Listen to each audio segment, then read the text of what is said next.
Baik, yang mulia, ahli akan menerangkan tentang aspek-aspek perbuatan melawan hukum.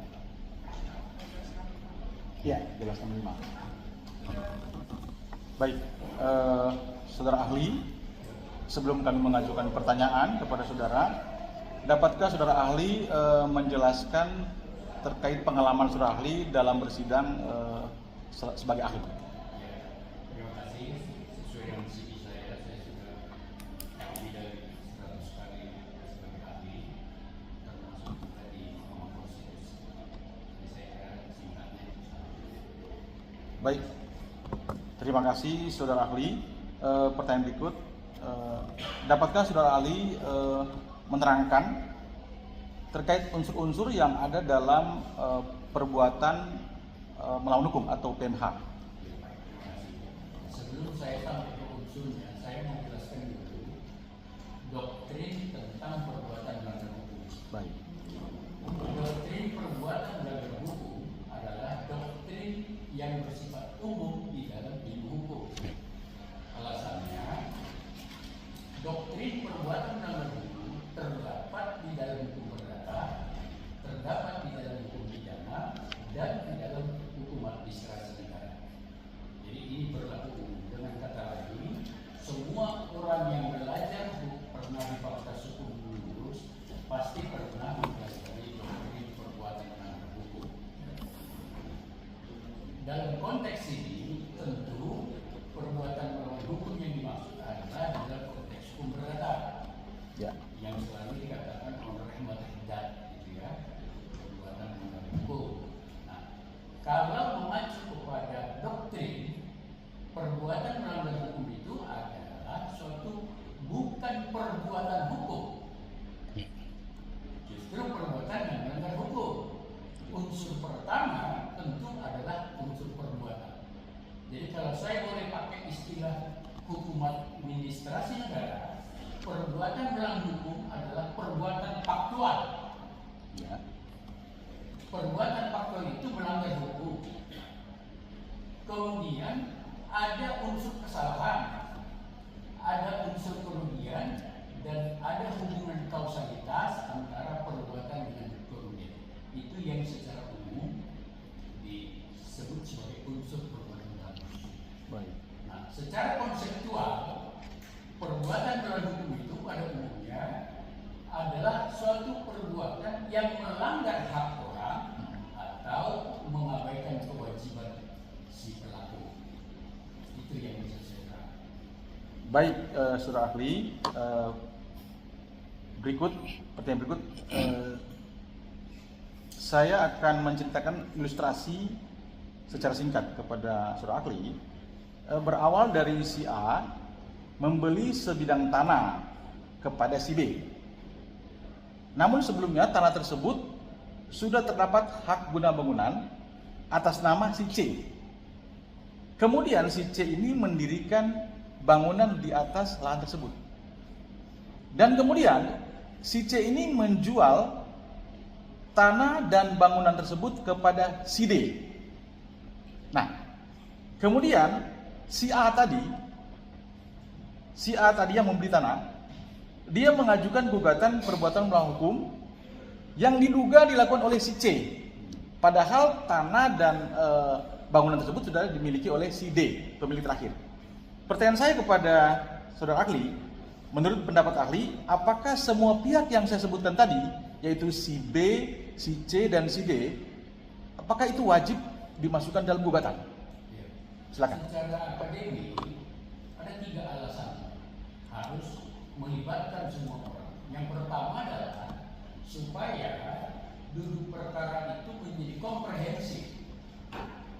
Dengan semua dilibatkan, maka kita tahu persis peristiwa-peristiwa yang terjadi.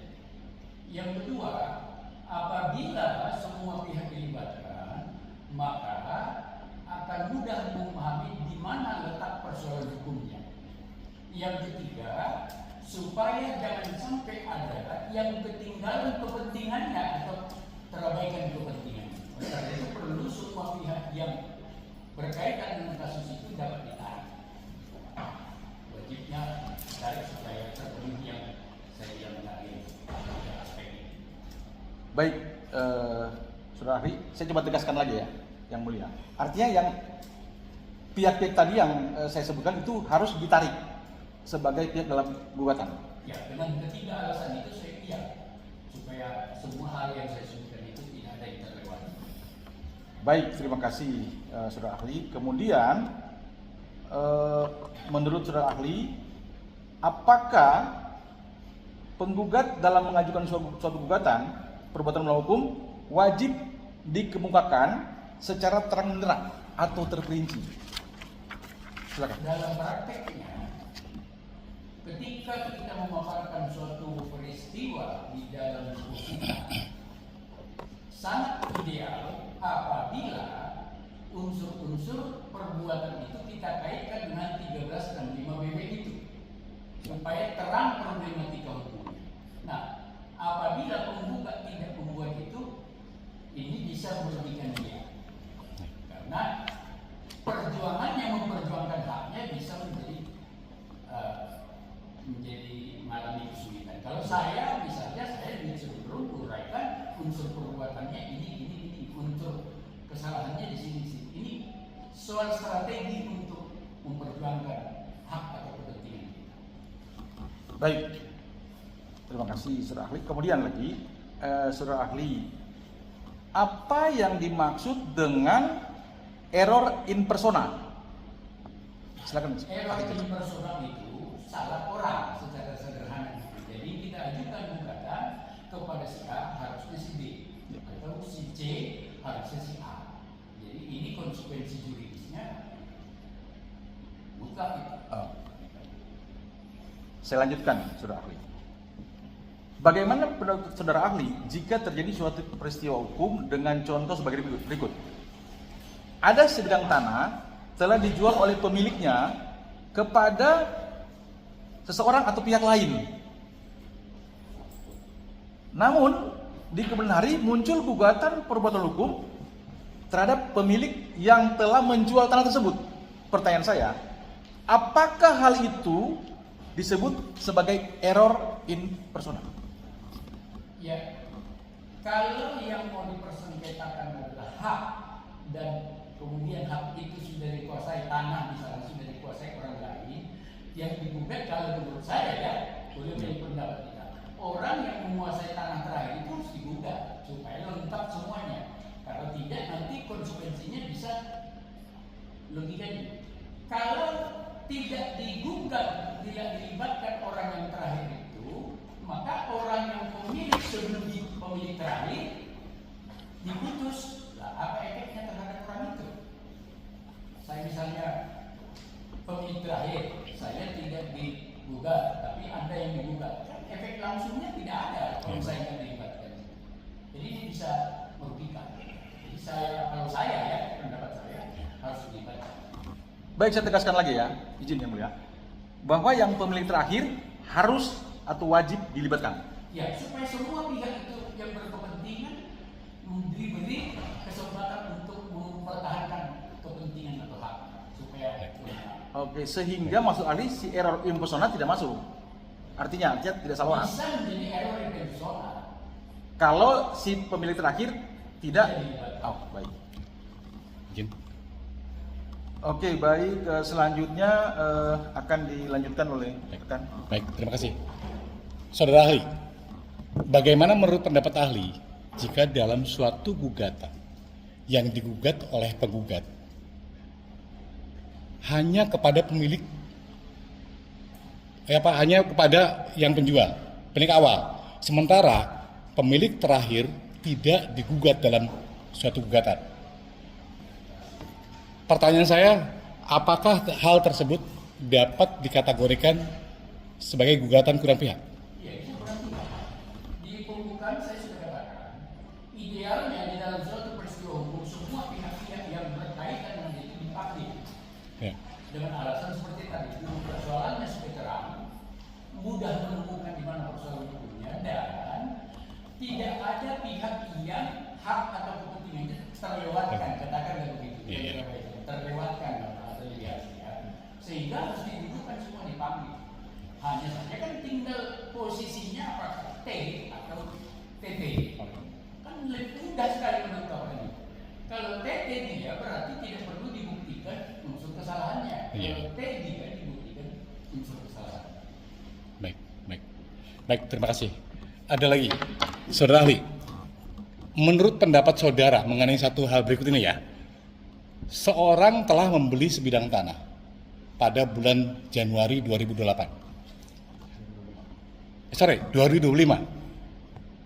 Kemudian orang tersebut melakukan gugatan ganti rugi. Sementara kerugian tersebut timbul atau terjadi sebelum tahun tanah tersebut dibelinya atau dimiliki sama dia. Ini boleh beda pendapat Iya. karena ini diskursus. Ya. Kalau mengacu kepada penalaran 1365, maka yang dapat mengajukan gugatan itu adalah pemilik terakhir yang ke depannya. Ya.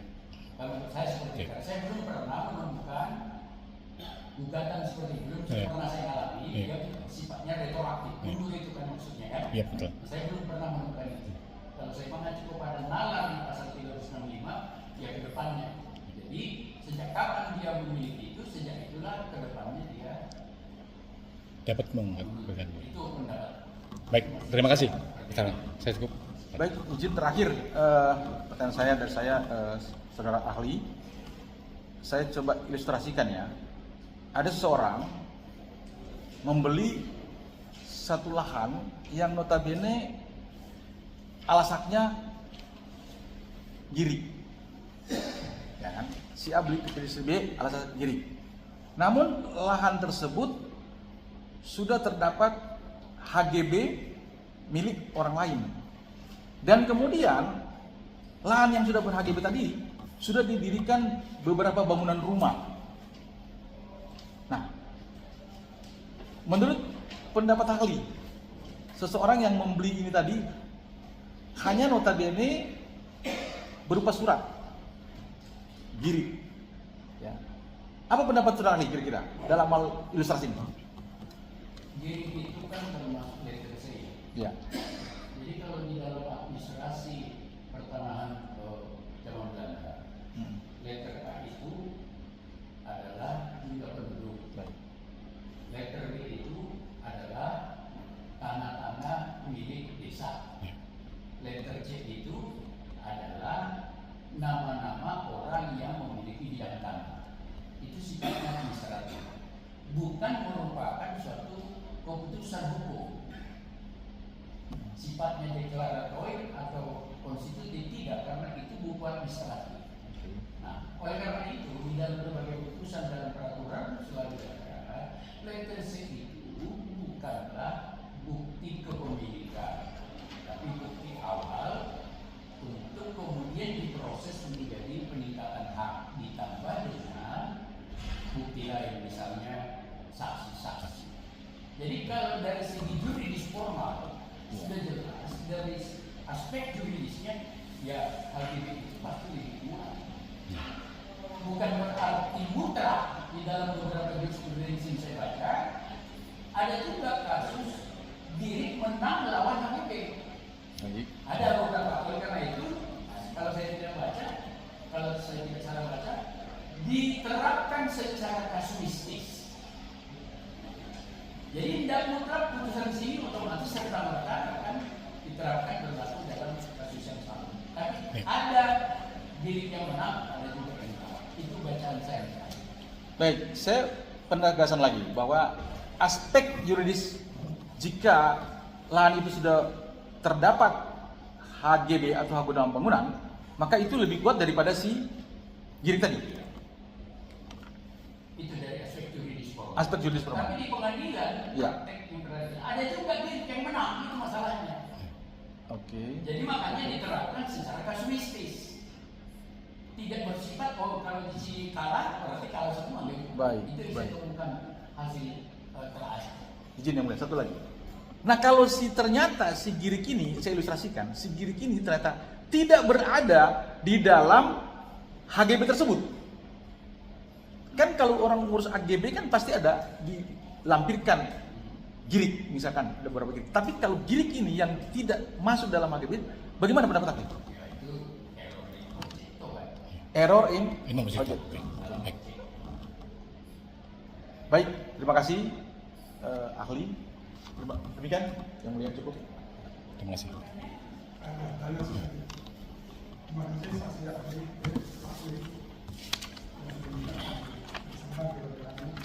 Tapi menurut saya keliru.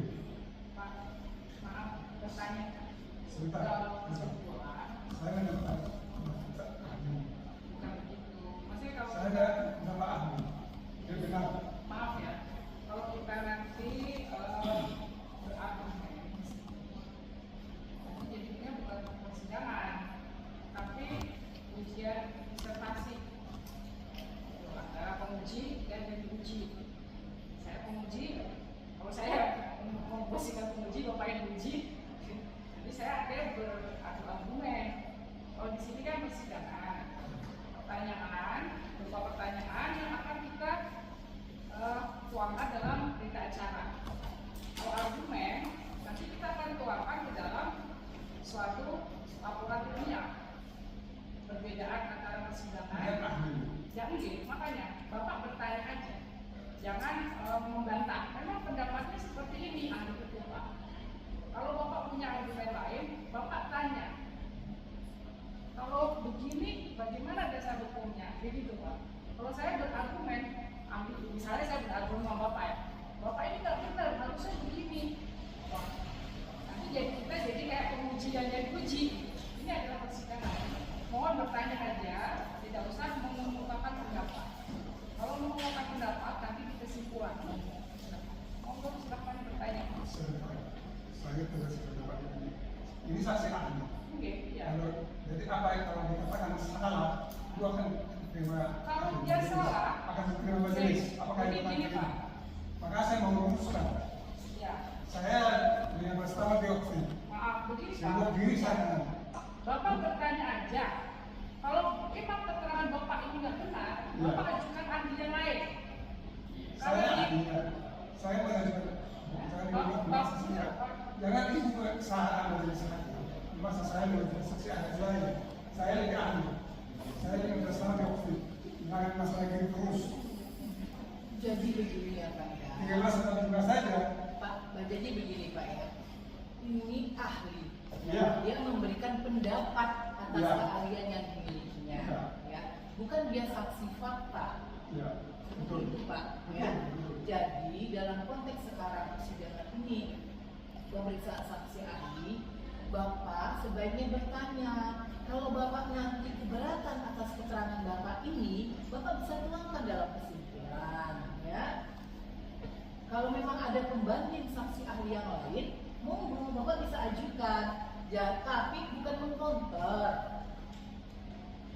Ya, karena beliau ini adalah saksi ahli, bukan saksi fakta. Seperti itu Pak. saya sangat mengerti Bu. Saya sangat mengerti saksi ahli. Saksi ahli itu pendapat keahlian Iya. ilmu, Ah, ilmu bukan fakta. Iya. Justru itu yang saya katakan. Ya kalau Bapak tidak sependapat atas keterangan ahli, Bapak bisa tuangkan nanti dalam kesimpulan, Pak. Seperti itu. Ditulis dari kesimpulan itu. Tapi nanya saksi ahli apakah keterangan ahli yang dikatakan salah tadi seperti contoh pasal 1395 itu ada syarat-syarat perbuatan dan unsur-unsur perbuatan. Jadi soal pendapat ahli itu salah atau benar, biarkan kami yang menilai. Tugas ahli adalah dia memberikan pendapat sesuai dengan keilmuan dia. Soal dia mau salah atau benar, biarkan kami yang menilai. Bapak tuangkan aja dalam resume Bapak yang kesimpulan. Nanti kita akan mempertimbangkan semua di sini. Timbang bukti surat, saksi Bapak, sama juga dengan tergugat mempunyai kedudukan yang sama. Monggo silakan bertanya. Saya bersependapat dengan Nanti dituangkan kesimpulan monggo aja. Bahwa penggugat tidak sependapat dengan majelis yang tidak memberikan kesempatan kami untuk membantah. Nanti dituangkan di kesimpulan. contoh ahli Ya. katakan tadi bahwa diri itu sejak kapan kita mengenal diri? Ditanya aja kali ini aja Pak. Ibu, Bapak dalam bentuk pertanyaan. Kali sejak kapan kita mengenal sertifikat? Itu aja tanya aja. Tapi jangan Bapak ini salah loh. Harusnya sertifikat itu jangan menyalahkan. Karena memang itu pendapat kita. Tapi kalau Bapak bertanya sejak kapan? Pasal 1365 unsurnya cuma itu mungkin bisa. Kan diolahkan supaya itu membentuk suatu pertanyaan, jangan membentuk suatu argumen yang akhirnya di sini jadi itu kan saya ujian. Monggo silakan bertanya aja. Saya pikir caranya sebenarnya cara Iya. bertanya. Saksi ahli dari saksi ahli pertanyaan. Apakah misalnya perbuatan mabuk dari kebebasan lingkungan itu hanya unsur-unsur yang dikeluarkan. Bagaimana secara Yang ditanya kepada saya unsur. Yang unsur-unsur tadi ya perbuatan, kesalahan, kerugian. Dan di dalam bacaan saya Pak, unsur yang diutamakan bukan syarat-syarat. Saya belum pernah justru membaca syaratnya. Saya tidak tahu acuannya. Saya baca disertasinya Profesor Rosa unsur. Itu yang bisa saya jawab. yang kedua, setelah kita kenal tadi saksi mengatakan, ahli mengatakan bahwa diri itu bisa kasus tes, bisa diterima menikuti dari SHBD, bisa jadi apa? Mana lagi dulu SHBD dengan dulu? Diri itu sudah dikenal sejak administrasi Belanda. Itu SHBD itu dikenal sebagai upah. Saya tidak menyatakan mutlak seperti itu, tapi dari bacaan saya dari berbagai putusan kadang SHBD itu kalah, ada dimenangkan oleh diri. Itu yang saya sampaikan Pak. Pertanyaan saya tadi, sejak kapan kita mengenal sertifikat? Saya menjawab tadi sejak upah undang-undang pokok agraria. Ya, Ya. Jadi kalau di dalam praktek yang saya baca putusannya, kadang-kadang diri itu menang melawan sertifikat, tapi kadang-kadang juga kalah. Itu sebabnya saya katakan kayaknya peradilan itu menerapkannya secara kasuistik. Gitu. sekarang di mana ahli mendapatkan bahwa SHBD bisa menang dengan diri, sedangkan diri adalah lebih awal daripada sertifikat. Tadi pertanyaannya adalah HBD kalau faktor kami SHBD adalah bukti juridis formal karena kita mengandung asas horizontal, maka di atas tanah milik orang lain ada bisa hak. Salah satu jenis haknya itu adalah SHBD. Sementara diri adalah bukan bukti hak secara juridis formal, tetapi itu pencatatan di dalam administrasi desa. Letter A ini, letter B ini, letter C adalah daftar nama-nama orang dan tanah-tanahnya batas daerah. Itu yang saya sampaikan. pertanyaan saya, diri dikatakan juga milik hak milik adat, hak milik adat itu lebih dulu sejak pada waktu itu kita tidak kenal surat diri. Sebelum sedangkan sertifikat, apalagi HGB, lagi hak guna bukan hak milik. Jadi di dalam suatu mana yang saksi mengatakan sertifikat. Kalau hak milik adat itu hak wilayah. Letter C bukan hak milik, daftar ke bukti pembayaran sama dengan performing dan lain-lain. Itu yang bisa saya sampaikan. Jadi saya tidak mengenal hak milik adat. Kalau hak milik adat saya sampaikan berarti dia menjadi wilayah. Tinggal hak kebersamaan. Itu yang saya pahami. Pertanyaan saya kepada ahli, ahli tidak mengakui bahwa surat diri letter C itu sebagai hak milik perorangan. Jadi memang bukan hak bukti hak milik. Sebelumnya kita pakai Kan kita memakai ada orang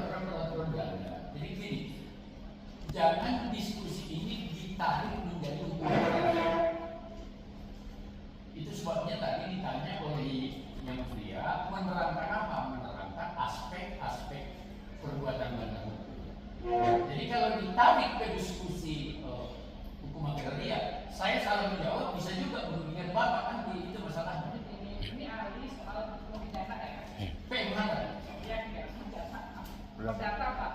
Kalau memang ahli hukum tanah, wajarnya ini bisa diajukan sendiri. Kalau ini khusus untuk perdata. Ya, betul. Kalau dia nanti ditanyakan sama ahli yang mengenai tidak, ajukan keahlian beliau. Keahlian beliau di CP-nya tadi adalah khusus untuk perdata. Ini yang sudah ditanya oleh saya setelah mengenai seperti diri. Dikatakan bisa menang, bisa kalah. Karena pertanyaan saya kepada ahli, kapan kita mengenal Ini apa ada Pak, ya, yang bisa ini ada kita keterangannya. Kalau memang Bapak bisa masih berkomentar soal hukum agraria, Bapak bisa menjawab itu bukan kalian saya, itu aja sih Pak. Jadi daripada nanti daripada hari ini, Iya. itu adalah bagian dari bidang hukum. Saya sudah berusaha seimbang. Iya. Iya, iya, iya. Jadi kalau ditanya sejak kapan kita mengenal diri, ya saya pasti jawab sejak zaman Belanda. Makanya itu aja. Kalau Itu yang sudah saya tahu. ya cukup Pak. Ya, kalau sudah dijawab, ya itu pendapat beliau. Mau berusaha. Ini pertanyaan kedua kan dalam hukum. Kalau seorang tanahnya belum dijelaskan, tapi dibuat masuk di sini, itu perbuatan melanggar hukum tidak? Ya, itu bisa perbuatan melanggar hukum sepanjang perbuatan faktual yang dilakukannya itu dapat dibuktikan. Gitu Pak. Itu bisa masuk kategori perbuatan melanggar hukum. Kalau memang nanti pembuktiannya ujungnya haknya itu adalah hak dari si A bukan si B, bukan yang menguasai tanah itu. Kalau memang nanti persidangan bisa dibuktikan ternyata itu adalah hak dari si A, perbuatan si B bisa dianggap perbuatan melanggar. Karena ini masalah pembuktian ujungnya. Itu main fakta. Iya. Saya mau keahlian saksi soal pertama. Keahlian saksi, keahlian ahli dalam pertama. Pertama itu begini, apakah maksudnya tidak pertanyaan hak lebih dahulu daripada hak kemudian? Mana yang lebih baik? Sekali lagi yang Bapak, saya bukan ahli hukum administrasi. Itu sebabnya tadi sudah ditanya oleh yang menerangkan apa melanggar hukum. Jadi kalau digeser ke hukum administrasi negara lain lagi forumnya. Saya kira yang menjadi pertanyaan saya. Dan sebenarnya juga ada jatuh. Mana lebih hak, sudah ditentukan hak di sini, kemudian ditentukan lagi hak. Mana lebih baik? Keberatan yang mulia, izin. Sebentar. Satu. Saya tidak paham hak apa yang Bapak maksud. Hak milik. Kalau hak milik, kan kita bicara tadi bukan hak milik. Bapak konsepsinya bahwa girik itu adalah hak milik, itu konsepsinya. Konsepsi saya hak milik bukan girik, girik bukan hak milik. Jadi nggak bakal ketemu ini sepertinya kalau dia bilang. Itu persoalannya. Saya kira sudah bersalah. Sekarang saya bertanya, sebelum tahun 61, sebelum Bapak PDC sebelum untuk pribumi, apa yang dipakai sebagai bukti? Itu sudah masuk hukum agraria Pak. PP 1061 sudah masuk hukum agraria. Sementara saya fokusnya 1365 gitu. Jadi Ini Pak, jangan beliau ini keahliannya bukan di hukum agraria. Jadi beliau tidak berkompeten menjawab masalah itu. Itu aja yang Iya. saya sampaikan kan. Beliau khusus di permasalahan 1365 awal perdata. Itu aja. Kan pertanyaan karena saya Ini aja ya Pak. Pak ahli ini tidak Kan jelas ya saksi ahli ini tadi. Bapak ini kan tadi sudah menyampaikan bahwa beliaunya nggak berkompeten. Jadi kita tidak memaksa, kita tidak bisa memaksa beliau untuk Bapak harus tahu loh. Kan Bapak tadi sudah menyampaikan bukan keahlian saya dalam hal agraria. Jadi nggak apa-apa, kita tulis saja seperti itu. Jadi tidak bisa kita paksa Bapak ini harus bisa, Bapak harus bisa prosesnya atau ahli. Gitu. Ya, dia sudah menyampaikan beliau tidak menguasai soal hukum agraria. Dia cukup 13 tahun itu ya. Jadi kalau kita paksa terus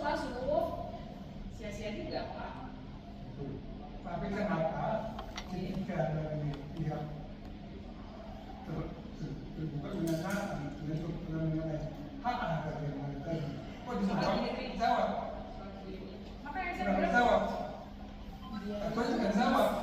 Kan itu kaitannya dengan konteks perbuatan melanggar ini. saya tambahin aja. Ini aja. Bapak bertanya, kalau Bapak ini tidak bisa menjelaskan, selesai. Gitu aja. Ya. Kalau Bapak kejar ke situ, Bapak nggak bisa menjawab. Ya sudah. Jadi jangan kita paksa seorang ahli atau saksi untuk menjawab pertanyaan. Kalau dia tidak tahu, dia tidak berkompeten, sudah tidak ada pertanyaan. Itu aja. Silakan. Cukup. Izin yang mulia sedikit, Yang Mulia. Apa? Pertanyaan apa menanggapi? Saya menanggapi. Nggak usah. Oke, makasih. Dalam sesi kita pertanyaan. Iya, iya. Baik.